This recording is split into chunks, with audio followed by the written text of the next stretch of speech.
नमस्कार दोस्तों, स्वागत है आपका स्टडी फॉर सिविल सर्विसेज में। वीडियो को पूरा देखिए। कोई भी आपका फीडबैक है, कोई सजेशन है, तुरंत वीडियो में कमेंट करके जरूर बताइए। अच्छा लगे तो वीडियो लाइक जरूर कर लीजिए और ऐसे वीडियो लगातार फ्री में पाने के लिए चैनल को तुरंत सब्सक्राइब कर लीजिए और बेल आइकन को जरूर टैप कर लीजिए ताकि आगे भी सारे वीडियो आपको मिलते रहे। यूट्यूब में फॉलो करते हैं तो प्लीज ये वाला फ्री टेलीग्राम चैनल जरूर ज्वाइन कर लीजिएगा। सारे नोटिफिकेशन, सारे अपडेट यहीं पे आते हैं, ध्यान रखिएगा। स्टडी फॉर सिविल सर्विसेज का कोई भी पेड ग्रुप अगर आपको ज्वाइन करना है तो सिर्फ 85648056060609797523864455 यही नंबर है हमारे, सिर्फ जहां पे कॉल या व्हाट्सएप कर सकते हैं। इंस्टाग्राम पे हमारा पेज जरूर फॉलो कर लीजिएगा, स्टडी फॉर सिविल .सर्विसेज है। ट्विटर पे हमको जरूर फॉलो कर लीजिएगा, @study for civils है। सारे क्वेश्चन अटेम्प्ट करिए और स्कोर अपना तुरंत कमेंट करके बताइए। दोस्तों नमस्कार, स्टडी फॉर सिविल सर्विसेज में आप सभी का स्वागत है। यहाँ पे यूपीपीएससी की एपीएस वैकेंसी के लिए हम अपनी पेड क्विज को वीडियो फॉर्मेट में देख रहे हैं। अगला वीडियो कंटिन्यू करेंगे। इसके लिए हमारे ग्रुप्स चल रहे हैं, हमारे एप्लीकेशन और टेलीग्राम पे। आप उसमें एडमिशन लेने के लिए डिस्क्रिप्शन बॉक्स में दिए गए कॉन्टैक्ट्स डिटेल जो हैं उस पर कॉन्टैक्ट कर सकते हैं। ठीक है, तो स्टार्ट करेंगे आज का वीडियो। फर्स्ट क्वेश्चन से स्टार्ट करते हैं। जून 2023 में केंद्र सरकार ने किस क्षेत्र के लिए उन्नत और उच्च प्रभाव अनुसंधान मिशन, जिसका शॉर्ट फॉर्म है माहिर, बेसिकली ये इंग्लिश का एक शॉर्ट फॉर्म बनाया गया है, mission on advance and high impact research के अनुसार। ठीक है, तो पावर सेक्टर जो हमारा मिनिस्ट्री ऑफ पावर है ये और मिनिस्ट्री ऑफ रिन्यूएबल एनर्जी, ठीक है, इन दोनों ने जितनी भी अपकमिंग टेक्नोलॉजीज हैं, है ना, पावर सेक्टर में, उसको कह लीजिए और इम्पैक्ट और आगे बढ़ाने के लिए, उसको डेवलप करने के लिए ये इनिशिएटिव स्टार्ट किया है। ठीक है, तो विकल्प हमारा जो यहाँ पे देखिए बी है ना, ये सही है। LCD का फुल फॉर्म क्या होता है? ठीक है, तो जैसे हमने पिछले वीडियोस में भी कुछ फुल फॉर्म देखे थे, तो यहाँ पे liquid crystal display, option first. Anand Math एक हिस्टोरिकल बुक है, इसके राइटर का नाम बताना है। तो बंगाली में लिखी गई है अराउंड 1882 में बंकिम चंद्र चटर्जी के द्वारा। Planet ocean tides are changing, ये थीम है किसका? विश्व महासागर दिवस का 2023 के। तो ये किस दिन मनाया गया? तो ये डेट होती है हमारी 8 जून। भारत के संविधान के प्रावधानों के अनुसार निम्नलिखित में से कौन सा एक मौलिक कर्तव्य नहीं है? तो संविधान के भाग 4A में कुल 11 फंडामेंटल ड्यूटीज मेंशन्ड हैं। ठीक है, उसमें से encourage village and cottage industries, ऐसा हमारा कोई फंडामेंटल ड्यूटी नहीं है। ठीक है, ये हमारे DPSP का एक भाग है। अनहैप्पी इंडिया नामक पुस्तक इसमें से किसने लिखा है? तो ये पुस्तक है लाला लाजपत राय जी की। फुटबॉल का जो विश्व कप होता है पुरुष, है ना, फीफा वर्ल्ड कप, तो किस देश ने ये सबसे अधिक बार जीता है? तो सबसे ज़्यादा बार ब्राज़ील की टीम जीती है, जो है 5 बार कुल। ठीक है, ऑप्शन इसमें बी चुनेंगे। 2022 में भी फीफा विश्व कप आयोजित हुआ था, कहाँ पे? कतर में। ठीक है, इसमें जो है अर्जेंटीना ने जो है फ्रांस को हरा करके जीता है इसको, तो इसको भी ध्यान रखें। किसी भी वेबसाइट को आप जो है URL डालते हैं तो उसके पहले आप www देखते हैं। ठीक है, तो इसका फुल फॉर्म क्या होता है? ठीक, तो ये है वर्ल्ड वाइड वेब। मध्यकालीन एक पुस्तक है फतवा-ए जहांदारी, इसके लेखक का नाम बताना है। तो ये जो है जियाउद्दीन बर्नी की पुस्तक है।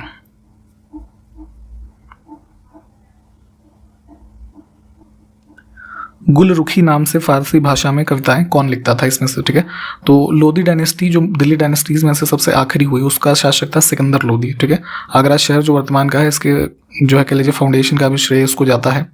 तो ये ही इसमें पर्शियन में जो है गुलरुखी नाम से कविताएं लिखा करता था। अप्रैल 2023 में एक पुस्तक प्रकाशित हुई, not just a night watchman, my innings at या माई इनिंग्स विथ BCCI। ठीक है, तो जो हमारा बोर्ड ऑफ ये क्रिकेट कंट्रोलर है इंडिया का, BCCI, तो इसके लिए सुप्रीम कोर्ट के द्वारा एक कमेटी ऑफ एडमिनिस्ट्रेटर्स नियुक्त की गई थी। उसके चेयरमैन थे विनोद राय। ठीक है, ये भारत के पूर्व CAG भी रहे थे। तो जो है इन्होंने ही इनके जो टेन्योर BCCI के समय इनका रहा, तो उससे संबंधित जो घटनाएं हैं उसके बारे में ये पुस्तक लिखी है। भास्कर इसमें से कौन थे? ठीक है, तो देखेंगे 12वीं शताब्दी के आसपास के टाइम पीरियड पे भास्कराचार्य भी इनको कई बार कह दिया जाता है। तो फेमस एक जो है ये मैथमेटिशियन और एस्ट्रोनॉमर हुए। ऑप्शन इसमें हम डी को चुनेंगे। सेबी का पूर्ण रूप क्या है? ठीक है, securities and exchange board of India. कहाँ पर इसका मुख्यालय है? मुंबई में। भारत में कुल कितने जीव मंडल संरक्षित क्षेत्र हैं? बायोस्फीयर रिजर्व्स की बात हो रही है, तो इनकी कुल संख्या है 18, option C. The light we carry नामक पुस्तक किसने लिखी है इसमें से? तो बराक ओबामा की वाइफ मिशेल ओबामा जो है ना, अमेरिका के जो पूर्व राष्ट्रपति हुए थे, उनकी पुस्तक है ये, ठीक है। हवा महल कहाँ पर स्थित है? ठीक है, ऐसे मॉन्यूमेंट्स के बारे में भी फेमस जो इंडिया में है उसकी लोकेशन पूछी जाती है। तो ये है आपका कहाँ? राजस्थान के जयपुर में।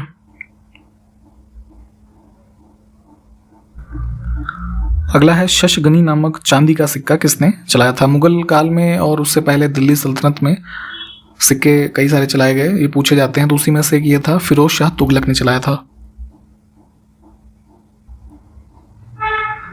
जैन विद्वान राजशेखर को संरक्षण इसमें से किसने प्रदान किया था?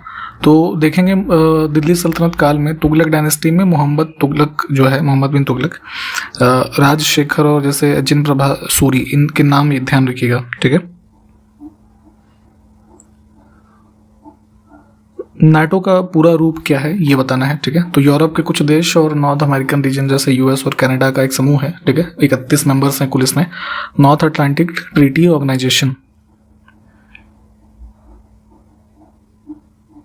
जामा मस्जिद का निर्माण इसमें से किसने करवाया था? ठीक, तो मुगल काल में देखेंगे शाहजहां के टाइम पीरियड पे कई सारे फेमस जो आर्किटेक्चर्स बने, है ना, जैसे ताजमहल, है ना, लाल किला, जामा मस्जिद, मोती मस्जिद, ठीक है।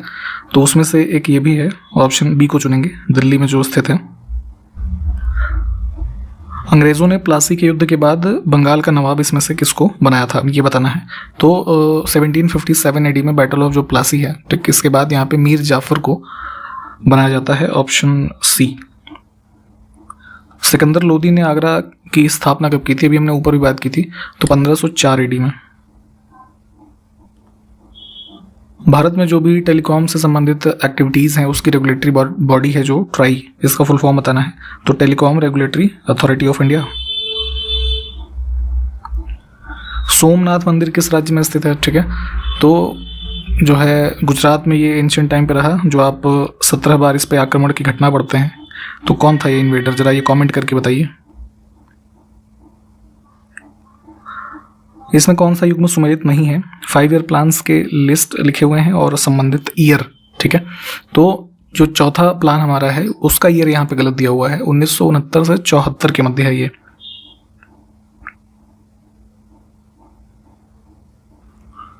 नीति आयोग का प्रथम उपाध्यक्ष कौन था? ठीक है, तो प्लानिंग कमीशन को रिप्लेस किया था नीति आयोग ने 2015 से, ठीक। और वर्तमान में जैसे इसके जो हमारे वाइस चेयरमैन या डेप्यूटी चेयरमैन है, कौन है? सुमन बेरी, ठीक है।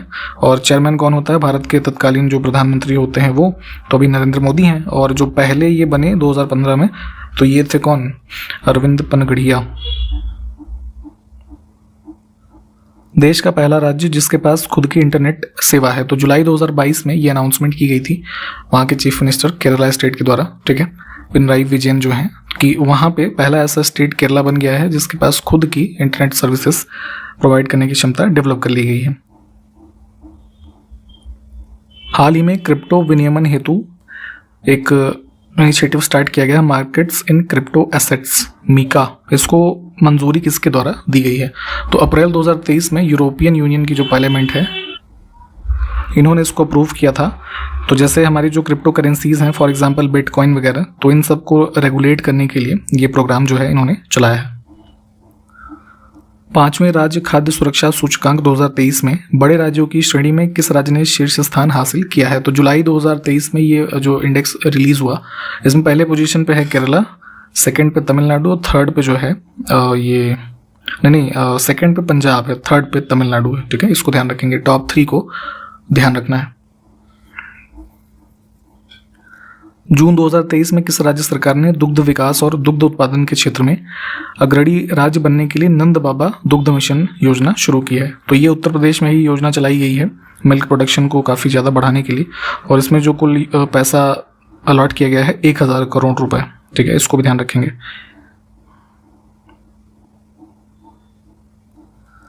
नाटो समूह की भी हमने ऊपर बात की थी। मुख्य रूप से ये एक मिलिट्री ऑर्गेनाइजेशन टाइप का ही समूह है, ठीक, मिलिट्री एक्टिविटीज़ को देखता है। तो इसके अब तक के सबसे बड़े वायुसेना युद्धाभ्यास जिसका नाम है एयर डिफेंडर 23, तो इसका जो आयोजन है कहाँ पर किया गया, तो जून 2023 में ही इसको भी आयोजित किया गया है जर्मनी में।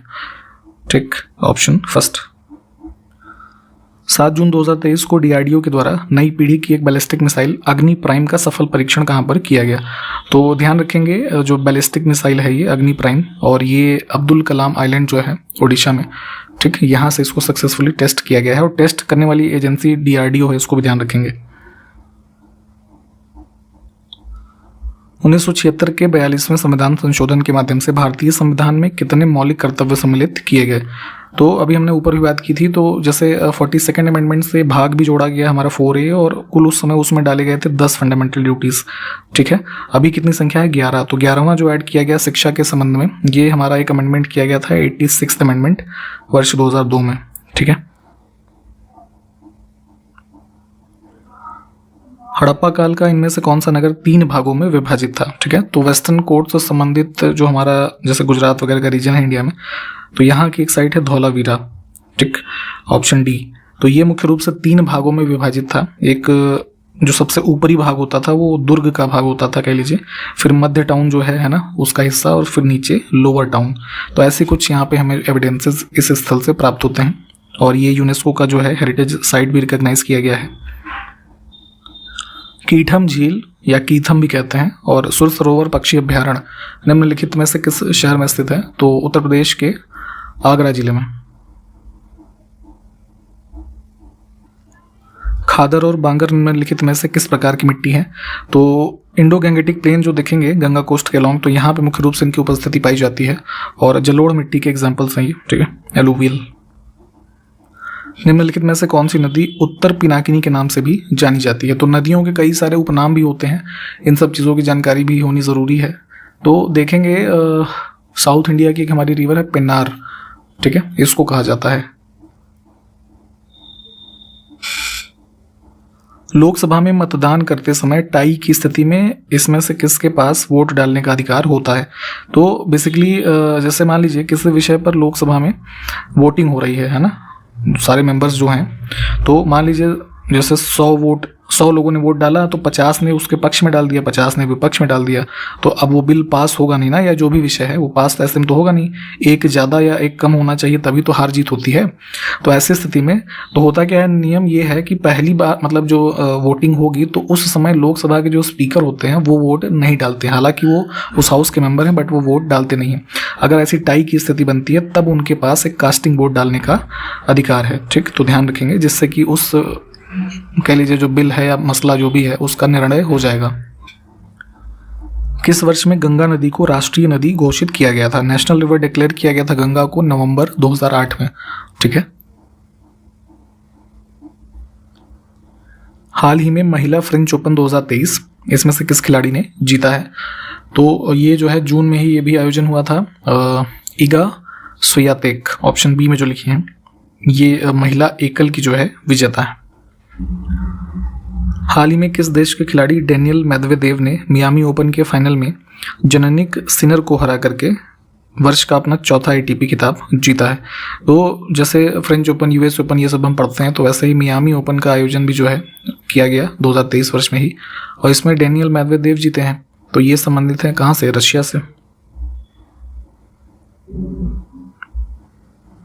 मैड्रिड स्पेन मास्टर्स 2023 में पुरुष एकल का खिताब किस देश के खिलाड़ी केंटा निशिमोता ने जीता है। ठीक है, तो अप्रैल 2023 में ये आयोजन बैडमिंटन का है बेसिकली, तो ये हुआ, तो इसमें जो है ये बात पूछी गई है पुरुष एकल की, तो ये खिलाड़ी हैं जापान के। ठीक है, इन्होंने जीता है, और ये चर्चाओं में थोड़ा इसलिए रहा था कि जो वुमेन सिंगल का हुआ था आयोजन, ठीक है, उसमें पीवी सिंधु भारत की तरफ से उन्होंने पार्टिसिपेट किया था, तो वो फाइनल में हार गई थी। ठीक है, और इसमें जो वुमेन सिंगल में जो विनर थी तो जॉर्जिवा मरिस्का नाम था इनका, इंडोनेशिया की प्लेयर हैं, उन्होंने जीता था। तो हो सके तो इन दोनों न्यूज़ को ध्यान रखेंगे। अब एक क्वेश्चन है, यदि $75 का अर्थ होता है 4, $69 53 का अर्थ है 7, तो $82 46 का मान क्या होगा। ठीक है, तो देखिए बेसिकली इसमें लॉजिक ये है कि जैसे देख लेते हैं 7 5 26 इक्वल्स टू 4। तो हो क्या रहा है कि 7 5 को ऐड किया गया आपस में, तो ये हो गया कितना 12, 6 और 2 8, ठीक है। फिर इन दोनों को आपस में घटा दिया गया है, तो ये आ गया 4, ठीक है। सिमिलरली यहाँ पे 69 और 53 में देखेंगे तो 9 6 15, 5 और 3 8, तो ये 8 में से 15 में से 8 गया 7 आ गया, तो ऐसे 82 46 का कर लेंगे। तो 8 और 2 10 और 6 और 4 10, तो 10 में से 10 गया 0, तो ऑप्शन फर्स्ट आंसर हो जाएगा हमारा। नेक्स्ट है व्हाट इज द कोशेंट, है ना। 7251 को 66 से विभाजित करने पर प्राप्त होने वाला भागफल बताना है। तो एक इसमें कैलकुलेशन कर लीजिएगा। ये जो है लगभग 109 बार जो है जाएगा, पॉइंट में आएगा। एक बार सॉल्व करके देखिएगा जरा। एक क्वेश्चन फिर से आगे देखें। आसिफ बशीर से दुगना अच्छा कारीगर है, दोनों मिलकर के एक काम को 30 दिनों में पूरा करते हैं। तो अगला जो कहा गया है स्टेटमेंट यहाँ पे कि आसिफ को अकेले उस काम को पूरा करने में कितने दिन लगेंगे। तो देखिए रेशियो क्या है, आसिफ और बशीर, है ना। तो आसिफ बशीर से दुगना अच्छा कारीगर है, यानी कि बशीर अगर 1 यूनिट काम कर रहा है तो आसिफ जो है 2 यूनिट काम करेगा, दुगना एफिशिएंसी है इसकी, ठीक है। अब दोनों की जो कार्य क्षमता हो गई कितनी हो गई, 3 यूनिट मान लीजिए, और वर्क ये 30 दिनों में कर रहे हैं किसी कार्य को पूरा, है ना। तो 3 यूनिट से कर रहे होंगे, तो 3 × 30 इक्वल्स टू 90। तो हमारा कुल जो वर्क है वो 90 इकाई यानी कि 90 यूनिट है। तो अब कहा गया कि आसिफ को अकेले उस काम को पूरा करने में कितने दिन लगेंगे। तो 90 यूनिट को आसिफ 2 की एफिशिएंसी से करेगा ना, तो 90/2, तो 45 दिन में कर लेगा ये।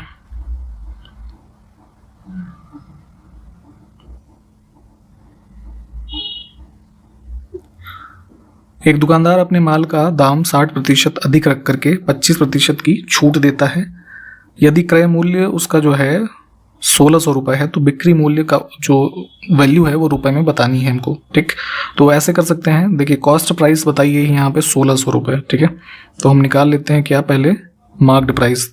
तो ये कर लीजिए आप, कितना हो जाएगा 1600 160/100, ठीक। तो ये आ जाएगा हमारा 2560 रुपये, ठीक। अब सेलिंग प्राइस निकाल लेंगे, है ना। तो सेलिंग प्राइस के लिए 2560 इंटू 25% की छूट दे रहा है ना, तो 75 लेंगे, तो ये आएगा आपका 1920। इन कैलकुलेशंस को प्लीज अपने लेवल पे किया करिए दोबारा, अदरवाइज ऐसे बताने कोई फायदा है नहीं, भूल जाएंगे आप। एक विक्रेता 25 रुपए में 6 केले खरीदता है और 20 में 3 केले बेच देता है, तो उसका लाभ प्रतिशत कितना है ये बताना है, ठीक है। तो यहाँ पे उसने 25 रुपए में खरीदे 6 केले और बेच रहा है 20 रुपए में 3, यानी कि 6 केले कितने में बेचेगा, 20 दूनी 40, तो 40 में 6 केले बेच रहा है, खरीदे उसने 25 में से थे, ठीक है। तो 40 में से 25 गया, कितना आ गया 15, तो 15 रुपए का जो है वो एक तरीके से प्रॉफिट है। तो अब उसका ये परसेंट में निकाल लेते हैं, तो 15/25 इंटू 100, तो ये हो गया कितना 60%, ठीक है। तो बी ऑप्शन को चुनेंगे। और इसी के साथ इस वीडियो को हमने कंप्लीट किया है। जो क्वेश्चंस पूछे गए होंगे उसको कमेंट कीजिएगा। मैथ्स के क्वेश्चंस को प्लीज़ सॉल्व किया करिए। इसके आगे की वीडियो सीरीज अगले वीडियो में स्टार्ट करेंगे, ठीक है। तो मिलते हैं फिर अगले वीडियो में, तब तक के लिए नमस्कार, जय हिंद।